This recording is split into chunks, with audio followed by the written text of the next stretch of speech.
It's a modern-day folk tale. A Ukrainian immigrant arrives to Canada in 1926. He then makes a life in Windsor in 1933. He marries his wife shortly after.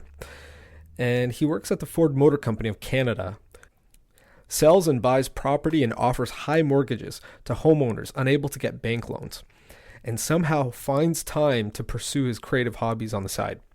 And he dreamt of a Ukrainian cultural museum and library. He spoke 7 languages. When he passed away in 1990, his $1 million estate was given to the city of Windsor to build a museum and archive. People who knew him were shocked to know how much he was worth, since his attire and lifestyle appeared as if he was worth very little. His name was Joseph Chimczuk. Now, I have a friend who pronounced his name. He told me the correct pronunciation is Joseph Chimczuk, but I'm going to continue. In response to this donation, 26 years later, the city finally opens the museum and disclosure. I work there, and they celebrate this gift by naming the museum after him. So, the Chimczuk Museum. One assignment I did for the museum was to find out who was Joseph Chimczuk or Joseph Chimczuk. I did some research, and it was a little bit hard to do just because A, he passed in 1990, B, his wife also passed before him, and C, they had no children. But I did find one of his living relatives. Her name is Debbie Jones, and that is the person you will hear in this interview. If you could state your relation to Joseph Chimczuk, Ukrainian pronunciation Joseph Chimczuk, that'll be great. Okay. My mom's mom, which is my grandmother, maternal side, was one of the 3 sisters of Joseph. Mm-hmm. And if you want to start, you could talk about the memories that you have of him, maybe the ones that stand out the most. Okay. The earliest memory I have of Joseph is when I was 5 years old. And we went to visit him in Windsor, and he welcomed us into his house and met his wife, Annie. And Joseph gave every one of us, okay, so I have a younger brother and a younger sister. Mm-hmm. He gave us an American silver dollar from the 1920s. I think 1921, 1922, and it has, one of them is a peace dollar with the American eagle on the back. Mm-hmm. So, and he gave it to us, and he said to hide it, and he said to save it. He says, you know, you need to save. So that's my earliest recollection of him. Mm-hmm. And you still have it? I still have my silver dollars hidden away.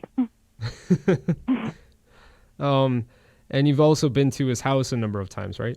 Yes. When I was younger, I was trying to remember the last time I was there, so I think it was when I was a teenager, so I'm going to say early 70s.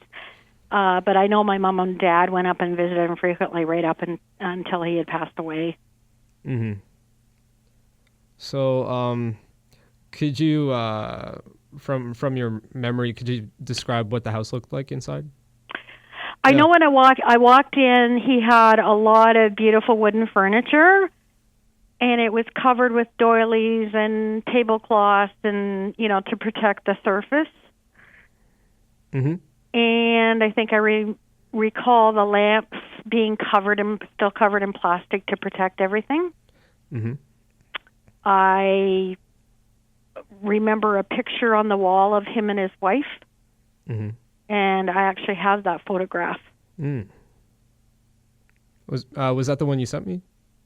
Yes, one of them, yeah. Oh, great. Did you ever read any of his... Well, I mean, his last book was translated in English, but... so did you ever read Folk Wisdom or... Actually, I have it in my hand right now. Ah, okay. Yeah, the Ukrainian-Canadian Folk Wisdom. Right. It says...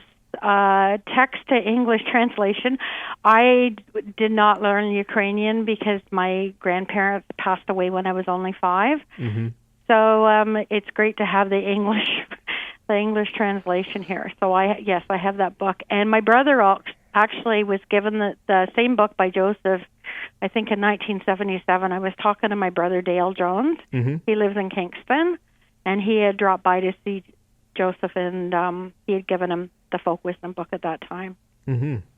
So I guess just going through it right now, what do you think about it when you're I guess reading through the lines or the sentences through the book, and just the fact that this person is part of your family, and must be really like incredible or interesting, or well, I didn't realize how I'm going to say how smart, how intelligent Joseph was. It's only through reading on the internet that I learned he knew 7 languages. Mm-hmm. I know that he loved to read because he would give me books as well, and I am the reader in the family. I just love to read. I still go to the library, hard copy books. Yeah. So when I was skimming through all these quotes, I thought, geez, I wish I had read this years ago. Mm-hmm.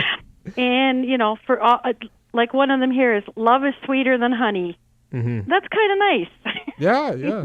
I mean, I don't even have the book with me, but there were some lines that I memorized, such as, there was one about success in Ukraine, and Ukraine would only be successful if there are no more interlopers being around. And I was sort of curious as to how folk wisdoms, or these folk sayings, proverbs, sort of don't have a time limit, since as to the current conflict that's happening in Ukraine. So I thought that was really fascinating too, about how these books, right, they could be in a sense timeless too. Mm-hmm. Yeah. I'm reading some of these. I think he was way ahead of his time. Yeah. When you were a kid meeting him and you had those times with him, did you have any feeling that you knew that he was, I guess, a more than average sort of person?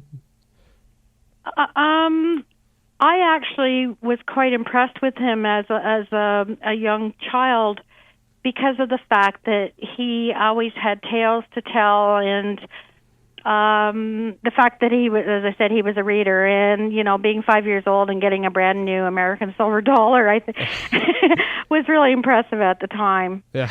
I recall him being a tall man, but he was always so kind to my mom. Huh. So that would be his niece. Mm-hmm.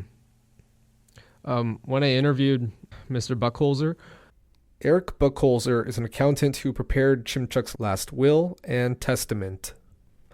Eric Buckholzer passed away earlier this year. Mm-hmm. He told me that Joseph was a person that could not do nothing. He always had to be preoccupied with something. And the example he gave me was that he was creating sculptures and selling them for money. Mm-hmm. And besides knowing 7 languages, and I guess always and selling loans to people who weren't able to access them in the city of Windsor, it always seemed that he did always pretty much take up his time. So how important was family to him, I guess?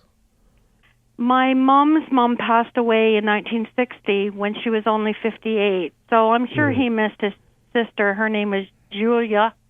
My Ukrainian isn't that great, so it's Julya. And I think because he missed his sister, he always loved it when my mom and dad came up and with 3 little kids. I did get the sense of Mr. Chimczuk being someone that he couldn't, I guess, turn on the TV and spend his night that time. He seemed to be preoccupied in either maybe obtaining money or reading, or of course with the 3 publications of his books. First one being 1959. So he's always collecting either sayings that people are saying were around him. His involvement in the community goes back to, at least for Windsor, goes back to 1935. He was a member of the Ukrainian National Federation, the Windsor branch. In 1967, he became a member of the Ukrainian Detroit Museum, Library and Archives, considered a co-pioneer. So I guess he had this pursuit to consistently be busy, and I guess I wanted to share that just because I think that's just a really interesting way to live one's life. Mm-hmm. I think that the Ukrainian way of life, especially the 20s, 30s, and 40s, where they came over as young immigrants, Ukrainians have a strong work ethic, a really hard work ethic, and that would be, my mom had that. My mom and my dad, but especially my mom, and she couldn't sit and not do anything. Even if she was watching TV, she was knitting. She could knit with her eyes shut. She had arthritis, and she was still knitting just up until the time she died 3 years ago. So she was always busy. She's always a busy person.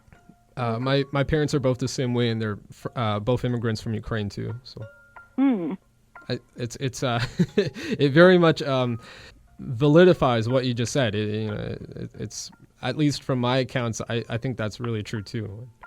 And I like to think that my parents passed on the work ethic to myself and my sister and brother, and that we have passed it on to our family as well. It's interesting.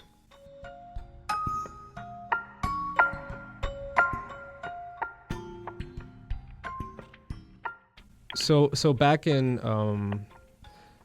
where you're at, Elora, Ontario, and the information was spelling out that he donated $1 million to the museum, and then people started to write about him. How did you feel as all this stuff was sort of happening? Like, well, I was aware that he had donated his estate to the city of Windsor, because my mom was also an executor of one of the Medi wills, and I didn't realize what was written and what was in the newspaper and that. But 3 years ago, after my dad had just passed away that February 2012, and then my mom died 5 months later. So we're going through the estate, and I found the first book that Joseph wrote, the 1959 version that I'm donating to the museum, and it's in Ukrainian, so I don't know what it says. When I got that book, I thought, I Googled his name because I knew he had left money to the the City of Windsor Archives. I always thought it was for a library for some reason. I remember that, but I just Googled him, I think probably about a year and a half ago, and his name came up, and it was in the news. They just written an article in the Windsor Star that they were going ahead with the museum, and they were just trying to figure out where they were going to put the museum. So, and that the fund had grown with the interest, and it was actually going to become a reality, a museum with his name on it to recognize him, and all, about his life and how he came over from Poland with hardly anything in his pocket. And he became really a very successful businessman. He lived a couple of years of his life in Belleville with his wife. Did you ever go to the area where his house was, or? Okay, I was born in Belleville. Right. So when my mom's parents were still alive, they lived in Point Anne, which is just east of Belleville. So I remember going to visit them when they were in Point Anne, and then my grandparents had moved to Belleville just before they passed away. So I do remember Point Anne, yeah. And I understand that Joseph and Anna got married at St. Michael's Church in Belleville, and that church is still there. Wow. Have you been there recently, Point Anne? I was there about a year ago. What's it like there? Well, I think you had mentioned it's kind of like a ghost town. I mean, it's kind of like a suburb, and it's kind of, a lot of people have moved out of there, but there's still people that live there. Yeah. There's still houses there. I think my grandparents' house is still there. Huh. With its huge garden. Yeah. That's great. That's really great. And there was something else I wanted to add to that. My grandparents lived down the road from Bobby Hall's parents, the hockey player. That's pretty interesting, yeah. The Golden Jet. Wow. Coming this fall, the Chimczuk Museum will be open to the public. So just a reminder, this interview was done in 2015, and the Chimczuk Museum has been open to the public since 2016. So everyone's going to see this name and try to understand who this person was. So as a relative, as someone who knew him, how would you describe him to someone who didn't know who Joseph was? I would say he was a very smart individual. He could be a bit ornery, definitely opinionated, but to my family, very, very kind. I can talk a little bit more about, thank you for sending me all the articles that have been in the Windsor Star over the years. The Windsor Star has published over 100 articles about Joseph Chimczuk since 1990. And the one that caught my interest was when they talked about all the different wills. So it sounded like he had 2 wills, at least, with the nieces. And then he went and wrote another will at the end that left everything to the city. But I know my mother didn't contest the will. Joseph had phoned and asked her. He said he had his estate in order, and that the minute she found out he had passed away, she was to come up with, my dad was to drive her up to Windsor the following day, and they would meet with the lawyer, and that they would read his will. And he just said, you got to get up there the next day. So my mom thought that was the only will. She had no idea what was in it. She had no expectations. She knew this man had worked hard all his life, so it was his money to do what he wanted with. But he had asked her, to be there. So I do recall talking to her after the will was read, and she just said he left everything to the archives of Windsor. He outsmarted everybody, but my mom didn't expect anything. Yeah. If you knew my parents, they're very down to earth, hardworking people in Belleville, Ontario. Bud and Kay Jones. And so my mom kind of laughed. Well, that's my Uncle Joe.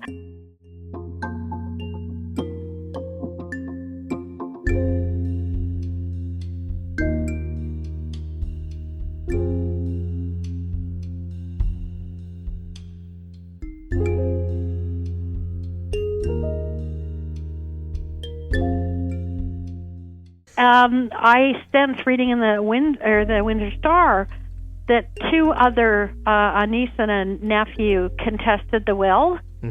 So I guess I wonder why my mom didn't contest it. But I remember her saying it's his money. He can do what he wants with it, and he did. And he wanted to leave his legacy of coming over to a new country. And then he came over, I think, in 1926, and of course they lived through the Depression. And that must, I can't imagine how tough that was. And he still managed to save $1.3 million by 1989. Yeah. That's impressive. Incredible. Do you think that he took some of those folk sayings from your mom or from any of your other relatives? The sayings? Yeah, the sayings. I'll have to, I'm going to go back and do my homework. I need to read this book from cover to cover. I've kind of, flipped through the pages and that. At least the last one was published in 1976. What do I mean by folk sayings? I'm going to directly quote Joseph Chimczuk from his 1976 book, Folk Wisdom. So, according to him, folk sayings are the life experiences of many generations, handed down from parents to children in a short form. From its own experiences, each generation has added something new to these expressions, its own observations of new conditions of life, the reasons for the existence of these conditions, and its own successes, hardships, and failures. So, at least that might give you an idea as to the progression of him collecting sayings people say about life. Okay. And updating them in the book and whatnot. Oh, okay, because the one I have is the 1976. Yeah. Second enlarged edition, and it's got a lovely picture of Anna. He dedicates the book to his wife, Anna. And then it's a nice picture of Joseph. And there's a preface. And then all these things, I need to go back and review them. So I might recognize some of them. Sure. Do you have any of your own folk sayings or wisdoms, proverbs? The only thing the one thing, live life. Ah, yeah. short and sweet, and one day at a time. Exactly. Yeah. Oh, I when I was reading some of them, I actually thought he was referring to himself. I think, I mean, there were some lines that was about, saving money and it's better to live in your hut than someone else's palace. And it's talking about this sort of like lifestyle that you have full control if it's your own, and I, judging from his life, like he owned 2 houses in Windsor, at least. Like he had one on Drouillard Road and then sold it to live on Hall Street. Mm-hmm. So I sort of felt like there was a lot of himself reading some of his lines. But well, the very first quote is better to live in your own hut than someone else's palace. Yeah. I'm going to the last one. Sure. At this point in the interview, Debbie is reading from Joseph's 1976 book, Folk Wisdom. As is a traveler, such also are his adventures. I'm not quite sure I understand that one. He has some really funny ones, like he was bringing fire into hell. The original recording wasn't clear. This is the folk saying, "There is no use bringing fire into hell." Someone else's stable won't multiply your sheep. So I think he's very proud of ownership in having having investments working. Another one was, it's better to give nothing and receive nothing. The fact that he had his name being drawn up or brought up so many times after his death, maybe he likes that. And I got that impression because, I mean, who writes 3 wills and tells one niece you're the executor? Right. From what I read on the Windsor Star, and my mom was the executor of another will, and then he writes another will and changes his mind at the end, which is his prerogative. It's his money. I've just briefly scanned some of the articles, and I know it was quoted that one of the nieces thought that she was the favorite niece, and I always thought my mom was the favorite niece. Because he spoke to her so kindly. Yeah. I know he didn't have patience for a lot of other people, but he was always patient with my mom. Mm-hmm. Do you think he would have had any guilty pleasures? Like maybe he purchased a lot of books, right? Well, I mean, another thing I found out, right, was that he donated roughly $1,000 every year to the Detroit Museum. So from 1970 to 1990, and there was also some sort of a fund that would give that museum in Detroit money for like the following 5 or 10 years. Mm-hmm. I think the thing is he knew a lot about heritage. He was very, he was very humbled from where he came from, and to come over at such a young age to a new country and not even being able to speak the language, but obviously knowing 7 languages, or he learned the languages. I think he was very proud, and he wanted to share that experience with how hard he had worked and other immigrants had worked in Canada to provide for their families. Mm-hmm. And the fact that he donated money to museums, he obviously had an interest in culture. Mm-hmm. The arts were very important to him as well, and history. I think that's also something that's really interesting about him, just because he spent the duration of his life as a tinsmith at Ford's. Mm-hmm. So he always had this sort of passion on the side, right? Mm-hmm. But I mean, I'm also thinking maybe he was also really proud just to be a tinsmith, because back in Ukraine he worked as a locksmith as well, and that was his skill trade. It was something that got him by, and then when he found the appropriate time, then he invested it into culture. He invested it into talking about heritage, writing, learning languages. I had always said, when I grow up, I want to be an artist when I grow up. Mm-hmm. And I still want to be an artist. So I do calligraphy, and I do pen and ink and oils, and I'm the only one in my family that has that artistic bent, I guess. Mm-hmm. And my sister Karen Murphy is very, very artistic and crafty as well. And we always wondered where we got it from, and I understand that Joseph also was an artist as well. Yeah. Well, I mean, he, as far as I know, he has painted one. He has one painting that we have at the museum, and he also did sculptures of Jesus. Okay. Do you know who the painting is of? I'll send you an image of it, but there's it looks like an old lady back in Ukraine, and then there's fields and a church in the background. I wonder if that was it'd be my great grandmother. Interesting. I wonder if that was Joseph's mother. Yeah. In the painting. Huh. I feel like we should probably wrap up, but is there anything else you want to say? I'd be very interested in meeting my relatives through Joseph. Yep. If there's any more relatives in Toronto and relatives outside of Toledo, Ohio, because I do remember going to Toledo, Ohio to meet one of Joseph's sisters. I don't recall meeting her, but I remember going to Toledo when I was younger. Yeah. So yeah, it'd be really neat it'd be really interesting to meet up with my other relatives.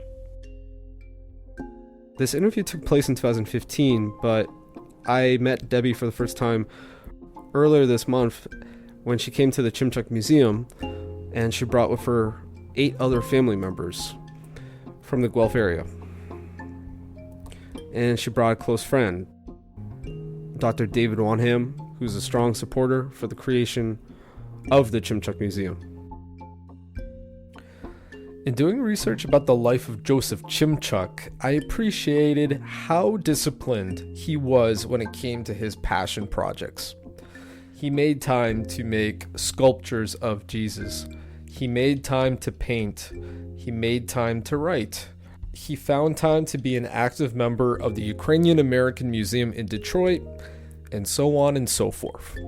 Reading his book, Folk Wisdom, it does capture a generation of Ukrainians that immigrated to Canada.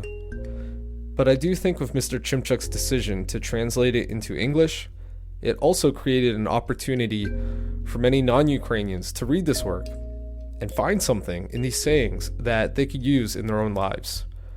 I'm going to read a couple of them to end this episode. So one is, a cultured man is everyone's friend.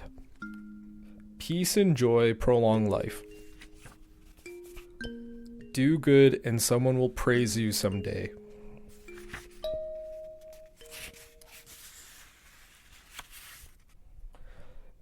If you want someone to help you, you must cross their threshold. So you gotta ask the person.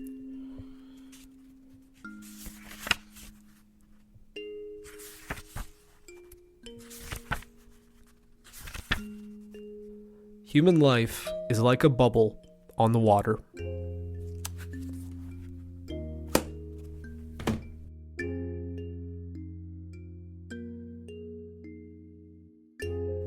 Thank you so much to Debbie Jones, as well as to Karen Murphy, Museum Windsor, my mom, CJAM 99.1 FM.